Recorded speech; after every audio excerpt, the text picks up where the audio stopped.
Коллегалар, эгерде сиз сүт же эт өндүрөйүн деп жатсаңыз, сизге тукумдуу уйлар же букалар керек келет. Демирбанкта ушул багытта агро кайра иштетүү насыясы берилет экен. Пайыздык чен 12%дан башталат. Мөөнөттөрү 3 жылга чейин жана 3 жылдан 5 жылга чейин. Бул насыянын шарттары кандай? Сиз сүттү же этти өндүрүп, кайра иштетүүчү ишканаларга өткөрсөңүз, алар менен кагаз жүзүндө келишимиңиздин болуусу шарт. Же этти жана сүттү өзүңүз кайра иштетүү максатында да алсаңыз болот. Насыянын минималдык суммасы 50 000 сом, максималдык суммасы 7 400 000 сом. Насыяны Кыргызстандын бүткүл филиалдарынан ала аласыз.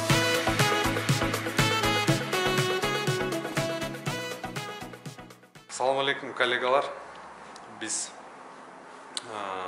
сиздер күткөн көптөн бери гидропониканы тартчы, гидропоника деп комментарийлерди көп жазасыздар го YouTube'га, берки группаларга. Анан анакей гидропоника өстүргөн Бакай деген байкенкине келдик.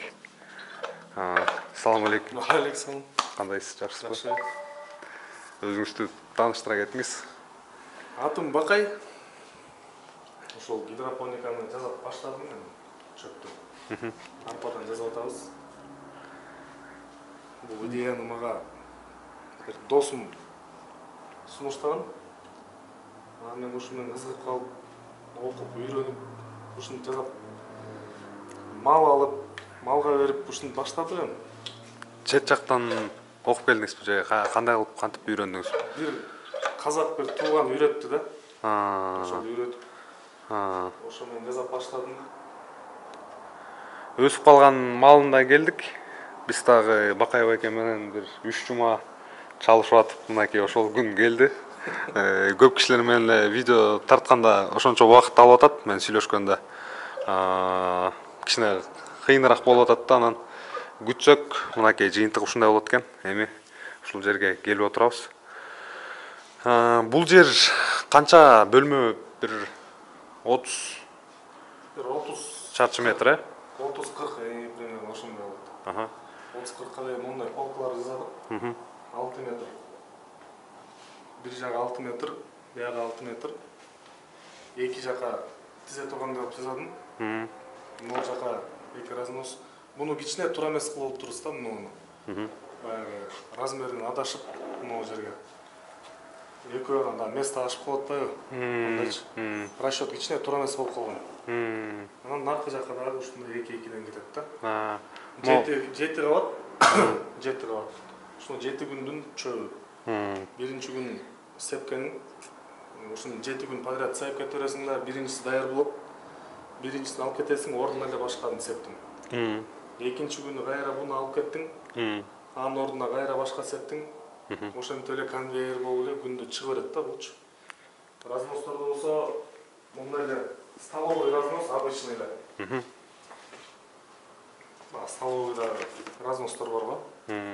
Ошол эле разностор. Обычный эле эчтекеси эч кандай жок. Болгон могу жагына эле тешик. Мындай тешик чыгарып койгом. Суу карганда суу бияка сарып агып. Бул жерден көрсөк болот. Мынаяктан суу кетип атат. Бияка түшөт. Бияктан. Наклон бияка экен да? Наклон 1 метрге, ошондо могу жер 1,5 сантиметр наклон болду могу жер. Мына буга кетет, будан кайра буга кетет. Будан кайра буга. Ушинтип кете берди. Кандай система деп атасыз эле жана ушуну? Ёлочка. Ёлочка деп коет экен муну. Ушуну мындай болуп кетет да. Мындай болуп кетет.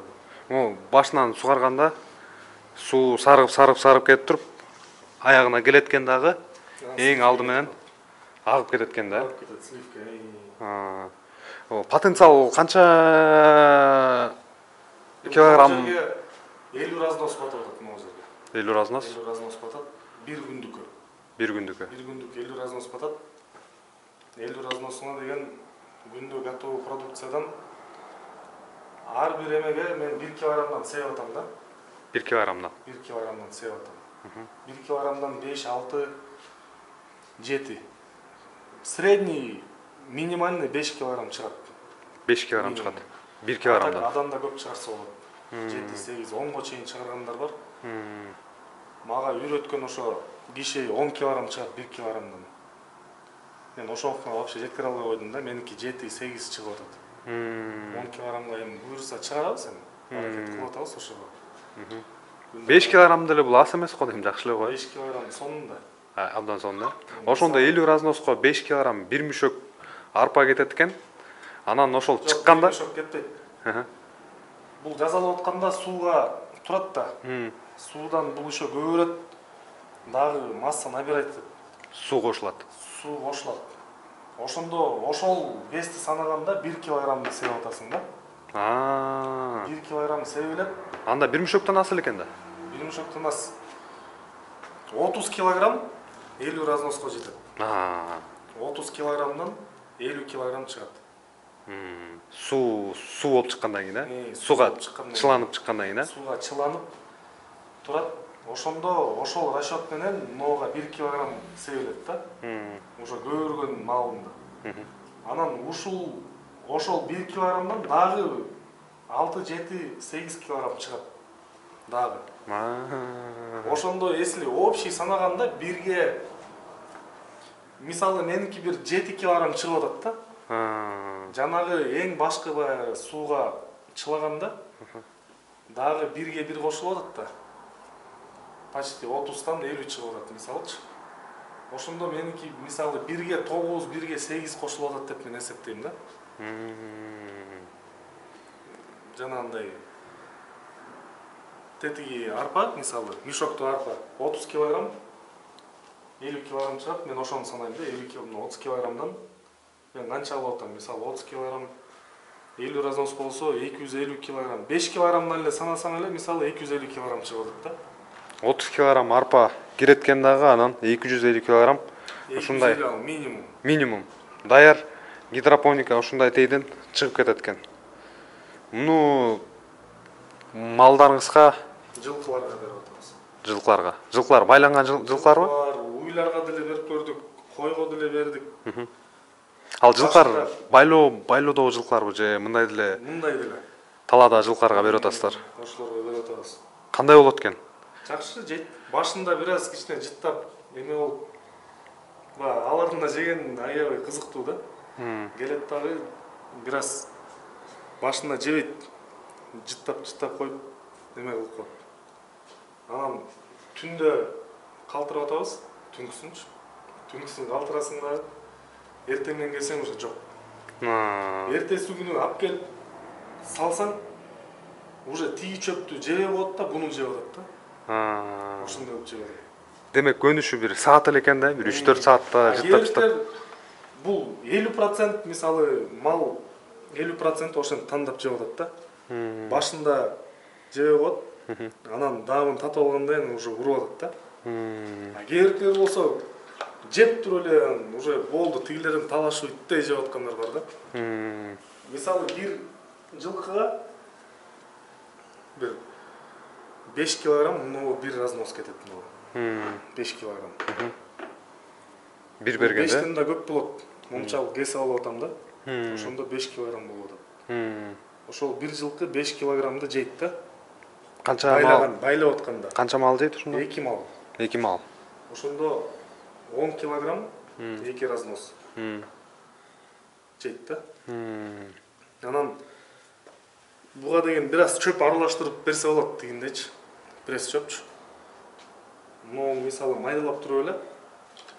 Мисалы 70% ноодон бери, 30% тигиндей чөптү аралаштырып берип койсо болот. Же буга ар кандай эмелер бар экен. Буну мисалы майдалап туруп жем аралаштырып берет экен. Жана тартылган жем бар го. Ошондой аралаштырып берет экен. Менин билбейм, ноодон эле берип атам. Жеп атат. Өзүнөн Азыр мен жакында буюрса аткорумга киргизебиз деп атабыз, жылкы. Мен аларга эме кылып берсем деп атам да, ноону бир 80% ушуну берем. 20%-ын чөп кошуп коем да. Кургак эле чөп. Кургак эле чөпчү. Аралаштырыпчы. Баары деле эконом болуп атат да. Мисалы полный кетпейт, 20% чөбүн кетет. Баары деле эконом болуп атат да. Семириш болсо? Семириши эми мисалы 3 айлык результатты 1,5-2 айда берет да. Ушундан 10 килограмм жеп туруп эле семирип койду, 1,5-2 ай максимум. Аябай эконом болот го дейм, 3 ай обычный байлап атпайбы 3 ай. Ошо мен эме кылганда бул эртерээк мисалы 1,5 айда эле ошондой результатты берип салат да. 10 килограмм жеп туруп эле. Мисалы обычный байлаганда, жөнөкөй байлаганда деле мисалы 1 жегенде 5 килограмм тийиндей пресс чөп жейт да, туурабы? 1 килограммды жейт. Ой, эме 5 килограммды 1 жегенде чөптү. 10 килограмм. Эртең менен кечинде мисалы, жылкыныкы көбү 2 мал берет го. Эртең менен кечинде, бергенде мен көрүп атам ушу байлагандарды таразада тартып көрүп атам, мына монча эле берип атабыз деп. 5 килограмм, 4 килограмм берип атат да. Обычный жа пресс кургак чөптүчү. А бул эми 5 килограмм болуп атат бул деле. Бирок бунун пайдасы көбүрөөк го дейм. Тик чөпкө карагандачы. Витаминдери көп. Анан сиңиргенде жакшы сиңет. Буну бирок көндүрүп бериш керек башында. Асастан кылып, мисалы 2 килограмм берип, анан 2,5 бир 3 күн, 2 күн, 3 күн эмес, даже 2 күн. Биринчи күн мисалы 2 килограмм, экинчи күнү дагы бир 2 килограмм берип туруп, эртеси үчүнчү күнү 2,5, 2,5, 3, 3,5 кылып бир жумада эле көндүрүп алса болот да. А мисалы сразу эле 5 килограмм берсе, ич өткөзүш мүмкүн. жылкыныкка. А уйдуку бирок уйдуку мен берип көрдүм, көп жолу уйларга берип көрдүм. Ал эчтеке болгон жок вообще. Кой дагы эчтеке болгон жок. Жылкы баары деле эмерек да. Опасныйраак. Температура канча 15-тен 18 градуска чейин болуп туруш керек, постоянно. Анан ушундай жарыктык, такай. Мисалы, ноолар 2 күн болду. Нооларга. Нон баары 2 күндүктөр да. Жарык кандай тийиш керек? Жарык эми мындай экен да. Кээ бирлер айтат, жарык прям аябай жакшы болуш керек депчи. А кээ бирлер бар экен, мен көрдүм, өстүргөн. Ушундай эле помещение экен. Жана прожекторлор бар го, эшикте турган. Ошол эле мондай комнатанын мондай жагына эле бирөөнө эле кирип коюп тур да. Чоң. Бирөөнө илип коюп тур, болду, ошол эле жетип атат, сонун өсүп атат депчи. Аябай жарык кылып салат го ал, Бирок аябай жарык кылат десең, мунун жарыгына жетпейт да, мисалычы мына лампочкалардын жарыгына. Мунуку баарына кетип атат да, равномерно бирдейчи. Кечинде дагы күйүп тура береби бул же? Жок, кечинде өчөт. Кечинде өчөбү. Бул күндүн функциясын аткарат да лампочкалар. Искусственно. Баягы күн чыкканда светти күйгүзүп коем.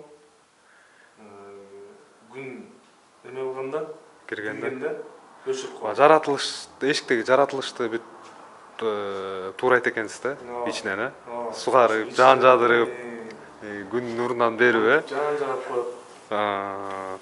Ушинтип. Түшүнүктүү. Вентиляциясычы кандай, аба алмашуу? Вентиляциясын жасайм азыр. Азыр пока айнектерди ачып коюп атам. Буларга да вентиляция аябай маанилүү негизи. Керек вентиляция керек. Эшиктеги аба болуп туруш керек да. Аба керек, обязательно. Кислород. Мен тети айнекти ачып коюп, бир 15 мүнөт алтырып коем. Бир 1-2 сааттын ичинде келсең эле өсүп кетет да. Ошол эле моментте резко. Сырттан эле аба алып туруп эле. Резко өсүп кетет. Прям на глазах дегенде эле да, орусча айтканда. На глазах эле резко өсүп кетет. Эме кылчы. Анан могу жерге мен жакында вентиляция кылам. Ондай болот. Ошондо ушул 7 күнгө ылайыкташылып пландалыптыр да, 7 күн сайын өсүп чыгып кете берсиңер, 250 килограммдан минимум. Бул бир топ эле жылкы байласа болот экен да, демек, муну менен. Буга көп, мисалы бир чакан бир чарбаны кышында багып чыгарып кетсе болот экен да. Кенен. Ушундай. Мен жылкы эле эме кылып атам да, азыр эми жылкы байлайын деп ойлоп атам, эми жылкы байлайбыз буюрса. Бир мына жак деген бир 30-40 жылкын байлаганга болот, мына жактын помещениясы. 30-40 жылкы постоянно жайгышы круглый год кетет да. эгерде арпанын жакшы сапаты менен запас арпа болсо жайында да кышында байлай берсе болот экен да. Ушул бул деген аябай экономичный болот. 30 квадраттын ичинен Мисалы эме кылып атпайбы? Бир жылкы байлаганда ага деген 3 айда 8.000 сом минимум кетет. 3 айда 8.000 сом ал минимальный да. 3 айда даже 8.000 сомдон көп кетет, 10.000 сом кетип калат. 10.000 сом, даже 10.000 сом кетсе 10.000 сом минимальный да. Бул менен байлаганда буну санасаң 3.600 сом чыгат 3 айдыкы. Эсептеп көргөнсүз. Эсептеп көргөндөн 3.600 сом. Бул аябай эле выгодный да. Ошондо гана 3 эседей болуп калат да, 2,5 эсе, 3 эсе айырма болуп калат 3 эсе экен. арзан болот да. Аябай выгодный. Отопление бул отопление бар эменикин системанын отоплениясы 2 батарейка. Азыр ушун эле ушул жакшы ушул болуп атат да азыр. Жетет э? Күч жетип атат азыр 15 градус. 15тен ашык болуш керек мына. 15, 16, почти 17 градус экен азыр мына жер. 17 градус бар экен э? Ошо айнекти ачып койгом азыр. Азыр сквознякта болуп атат. Буну жаап койсоң, постоянно конкретно 18 градус турат да. Анан да кышында кар жаап сууктап кеткенде кичине эле тетиги вентиляторду сайып коюп атам. Пушка сыяктуу кичинекей эле. Болду, ошол жетет. Аябай ысып баратса өчүрүп коесуң. Кайра сайып коймой. Температураны болсо ылайыкташтырып турат экенсиз да улам э? 15тен түшүп кетпеш керек. 18ден дагы көтөрүп кетпеш керек да. Түшүнүктүү. Сууну ушундай ичеби булар э? Башында жакшы чыга элекпи? Ушундай полив дождя деп ушундай кылыш керек экен да. Бул канчада бир жасалып турат? Күн сайынбы? Бул 4 саатта бир. 4 саатта бир. 4 саатта бир. Анан уже монтип чыгып калгандан кийин уже түйүнө суу менен эле, баягы лейка менен элечи көп-көптөн эле уйуп салыш керек да. Мондай жаңы кезинде пока үстүнө болуп чоңойгондо уже тамырына суу керек болот да. Ошондо бияка тамырына кое бериш керек да. Мыналар мисалы жаңы чыкканда бул тамырына койсоң уже эчтеке эме болбойт да, агызып кетет да. Буга мисалы тряпка менен жаап туруп эле. Тряпка мондай состояние жетти, ичине суу болду, калтырып койдум да. Ушул тряпка менен жапкан бул короче эмеге кетет. Корневой системага жакшы болот да, монтип жаап туруп үстүн сугарганда. Ошон үчүн бул караң эме деп турат. Жарыкка чыкпайт да. Бул канча күн турат ушунда? Бул 1 күн турат. Эртең муну ачасыз э? Эртең уже ачам. Эртең ачам дагы. Эртең уже үстүнө эле мондай кылып эле сугарып берем да уже. Булар эртең көбүп чыгат, мунуларчы. Көбүп кетет да. Эртең канча өсүп калышы мүмкүн?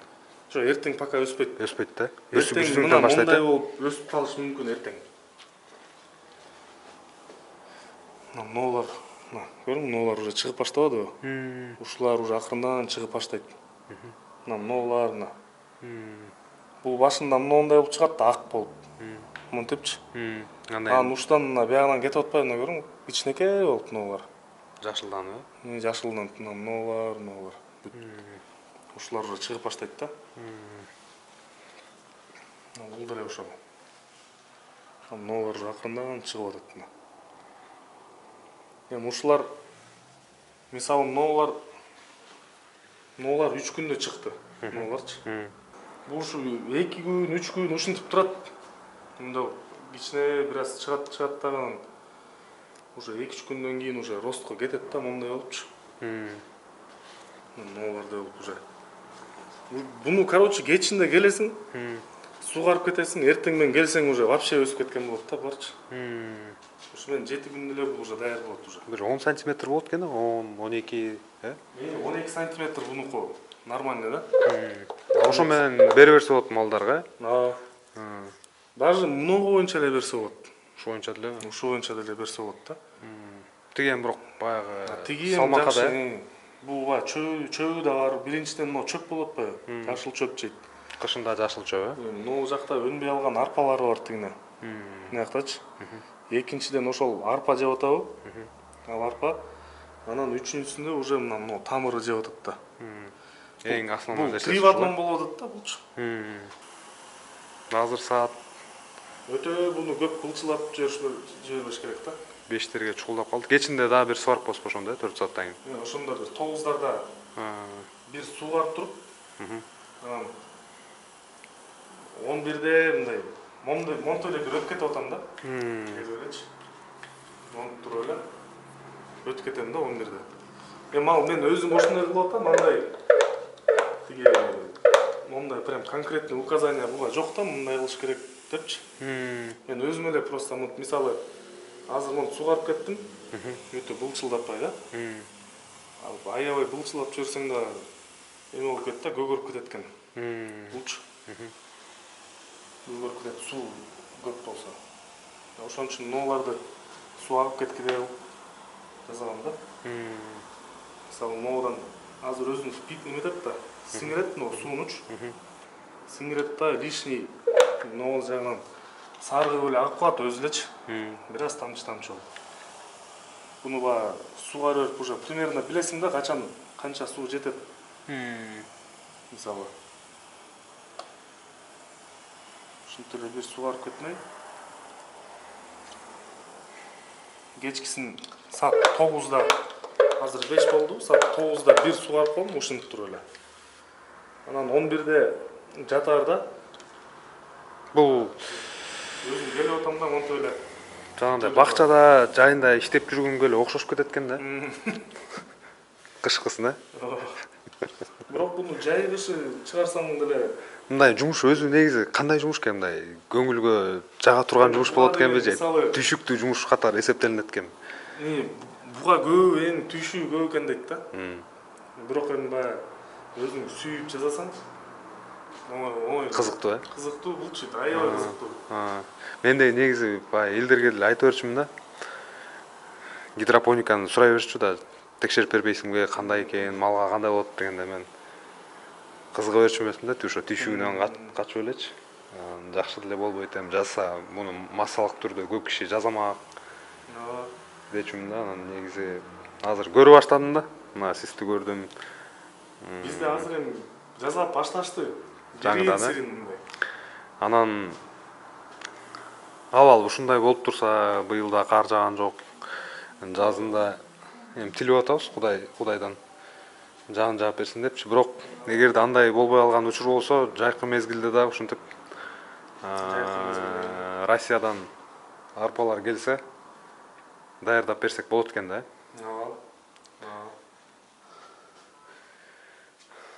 Бул арпа деле ушундай чыгат, будай деле ушундай чыгат. Арпаны просто тандаганда билиш керек. Аябай жакшы билиш керек да. Арпаны аябай жакшы тандаганда билиш керек.